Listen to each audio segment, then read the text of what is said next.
Thank you, guys. Very nice to be here. Invited. All right. Okay. Yeah. So I do a little bit of freelance work, but I also own a company called We. Sorry, called We. Much closer. Okay, called We All Design, and it's a limited company that I set up to accept some funding on projects that I was working on with TSB or funded by TSB, and I've been working for the last year on projects that work on service design, but for the circular economy. So I'm not a UX designer at all. So I'm kind of, the black sheep in the room, really. But I've been working on stuff like this. So this is a printer made by a company called Kyocera. And their printers are really well designed for disassembly, and we've been trying to get the most out of those, and I'll talk a little bit about that later. But does anyone know the circular economy? Has anyone heard of that before? Put your hands up if you recognise it. Okay, so there's quite a lot of... Yeah? Okay. So this is a map from the Ellen MacArthur Foundation, for those of you who don't know. This is what the circular economy should like. So it's split into two material streams. So you've got the man-made elements and materials on one side, and you've got the organic nutrients and the natural materials on the other side. You can't really mix them up, and you've got these cascades in the middle. So you've kind of got maintenance, which is better than reuse, and your reuse is better than your remanufacture, and your remanufacture is better than your recycling, and in terms of environmental practice, but also in terms of material efficiency and carbon footprint as well. But it's not been, it's not entirely new. So these principles, the foundations of them, have been around for a long time, and this has started in the 80s, I think it was, the idea of reduce, reuse, recycle, and that hierarchy. But what it's done really well, there's a lot of research from the Ellen MacArthur Foundation that is talking specifically about the business case of these things, and it's getting put right high up in the business agenda right now. So you can see the business case of $680 billion to the EU economy, which is quite that's going to make businesses' ears prick up a little bit. But I mean, the details are a little bit sketchy on some of the estimates, but this is the best research that we have. In terms of how circular we actually are, we're only about 19% circular, which is pretty bad, really. When you consider places like Japan, which are doing it really, really well. But so how that translates is that 80% of manufacturers are now really concerned about the supply chain and actually the access to materials that they have, and they consider that to be the biggest risk to their company's future. So, what does that have to do with you guys? Because, you're all based on the internet, right? So, you probably don't touch many resources or materials. Well, actually, even the internet's made up something. So, that's just like a small part of Google's server farm. And Google is only a small part of the internet. So, there's significant materials in that. But actually, when you consider the amount of materials that are wasted in the process of getting and refining and making the components in those processes as well, you've got a significant environmental impact. So, I mean, the manufacture of a semiconductor is 100,000 times as much waste in the process of making it, and a laptop is about 4,000 times, which is really significant. But that's not really even the scary bit. So the scary bit for me is about the critical elements. So the EU have come up with this list of 14 critical elements. It's actually, I mean, there's a subset of two groups in there as well. So the rare earth materials and the platinum group of metals are actually represent about 14 different elements as well. But so, I mean, they've come up with this list, and it's pretty obvious how they've come up with it.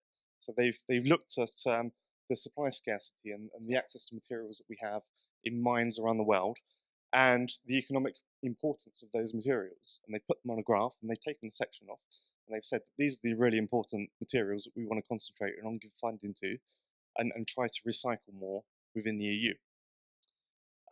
Unfortunately, I don't really have a case study of a server farm, but I do have a really good case study of all of the elements that are in a mobile phone. So these are all of the elements that are in a mobile phone. It's a significant portion of the periodic table.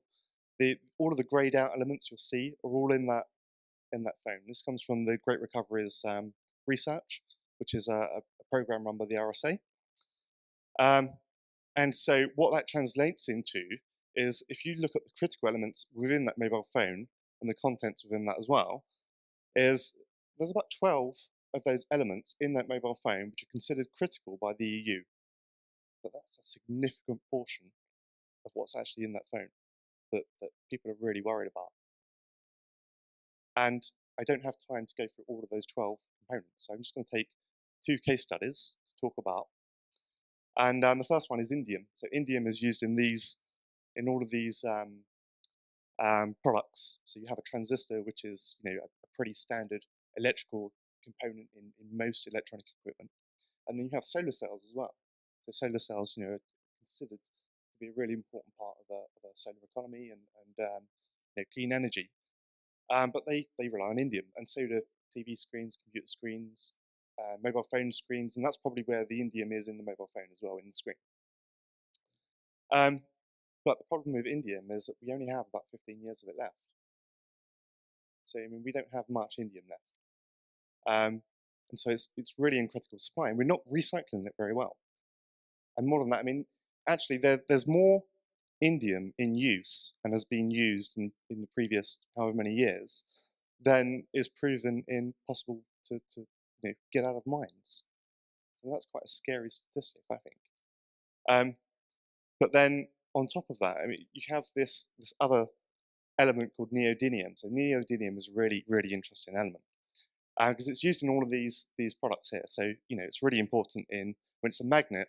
So it's used in most magnets that you find, whether it be on fridge magnets or whether it be in speakers or on the in hard drive disks, and they're used in the sort of head to read the code, or I can't remember exactly what they're used for, but they're used in the head of the to move the disk reader around. And then you also have things like it's really important to kind of have these in a lot of the environmental technologies that we've developed. So electric cars, wind turbines are all integral components. This material is an integral component of all of those things. But the problem is that it's used for political leverage by China. So China are trying to monopolize the use and mining of this material. And they're trying to make sure that all of the rare earth materials are processed within their borders, even the ones that aren't mined in China. They own a significant portion of Africa, and they mine out of Africa a lot of the minerals and things that you find there. And so, there's a really good example of I think it was in the early or sort of mid 2000s, because they control such a significant portion of the material flows, neodymium and rare earths that are coming out. They dropped or increased the availability of neodymium, which dropped the price, and then run a lot of mines out of business because it wasn't sustainable to run it at the price that they was currently mining it for or selling it for. So once the mines went out of business, China came along and bought them up, and then they increased the amount of mines that they have and their monopoly. And so what they've started doing is to take care of themselves first.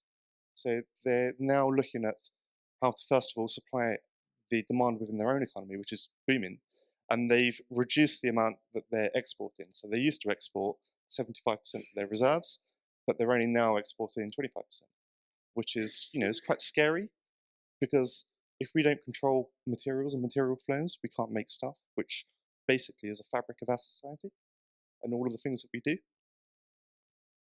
So we have all of these materials within our products, but we're just not recycling them very well. We have really, really low recycling rates. And a large part of this is down to information flows and all of these sorts of things. And if we don't get it right, everybody in this room is really going to be out of a job. So, because we rely on all of these materials. So what can you guys do about it as UX designers? Well, one of the first things you can do is to know when to design nothing. And that's sometimes the best thing a designer can do. Even if it's digital stuff, because it's better off not designing bloatware and things that sort of increase the consumption of electronic products and kind of keep us consuming more, but also, you know, just the kind of sheer amount of stuff and kind of digital sort of garbage that we get and you know, that stuffs up our computers. And the second thing as well, I mean, we've all got these. I don't know how many people recognise or know about the business model canvas, but things like the business model canvas are really good for helping us design new business models and innovating, but they kind of reinforce the business as usual scenarios. So there's not really recycling in or considered, or resource use considered within the current design tools that we have for service design or UX design in many cases. And so, you know, I developed this what I call the circular economy canvas, and this is available on my website as well. But it just puts resources in there, and it looks at the flow of resources and how you use them, and how you can build a business model around that, and how you can build recycling into your business model as well, which is really important. Even if you're designing, you know, the UX or the kind of the business component of a company that uses materials in some way, even if you don't use them directly yourself, you would have an impact on that, and you have to consider all of the things that go through your business. And the other thing that I've got as well, I think that information flows are really, really important, which is, you know, something that everybody in this room is going to be really good at.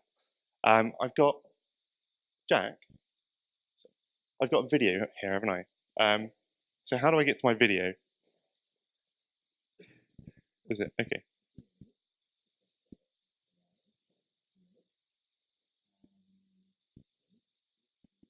So this is some of the work that I've been doing in the past year. It's one of the projects that I've been doing for a company called Kyocera.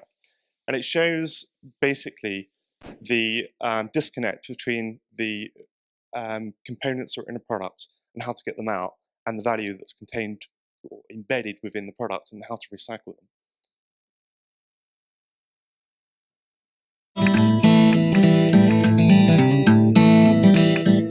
So we're here today at Kyocera's service centre. Kyocera make printers, they make a whole load of reproduction equipment, and they do that really, really well. I've taken numerous products apart, and they're some of the best designed in terms of disassembly and longevity of any of the printers that I've seen.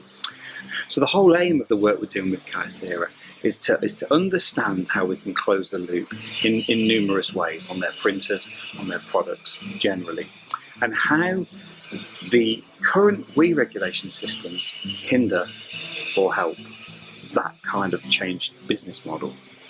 And what we're finding is, because this is a Japanese company, because they design products for the Japanese recovery system, there's circularity built into a whole load of things that Kyocera do.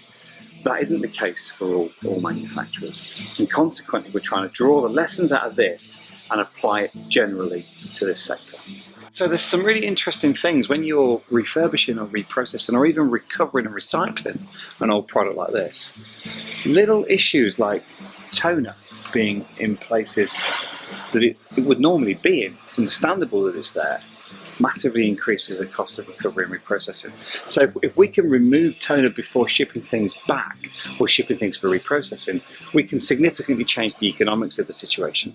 There's no one item that you could pinpoint and say, yes, we want that out of everything, but there are a number of components out of the machine which you can reutilise. However, if the machine's been used, so it's a faulty return that's come back, there are a number of components that you couldn't reuse. So with that research, we then structured a workshop that invited key stakeholders into Kyocera's showroom to share their insights a little bit further, collaborate and communicate potential ways forward that they think will shape the future of the industry.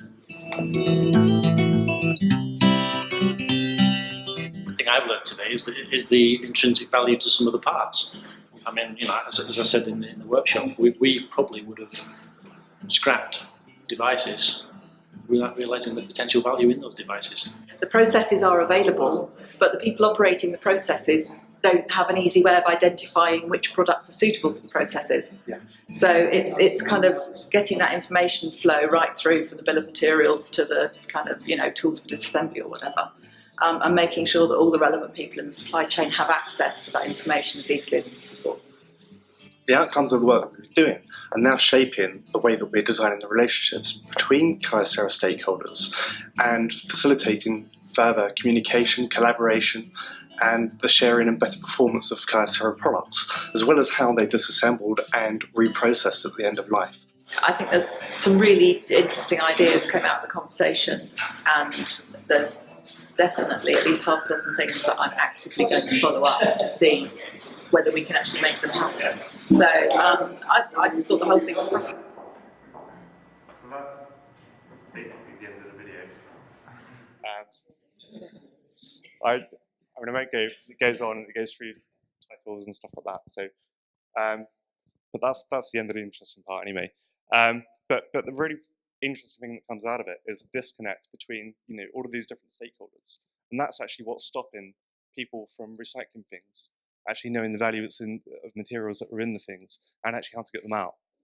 And actually, as a consequence of that, there's a lot of digital products that are being designed by various people within sustainability and knowledge of the circular economy, but there's no UX designers within these development teams, and people are kind of creating digital tools for these recycling systems that nobody can use. So it just, I think you guys should be kind of a little bit more involved, basically.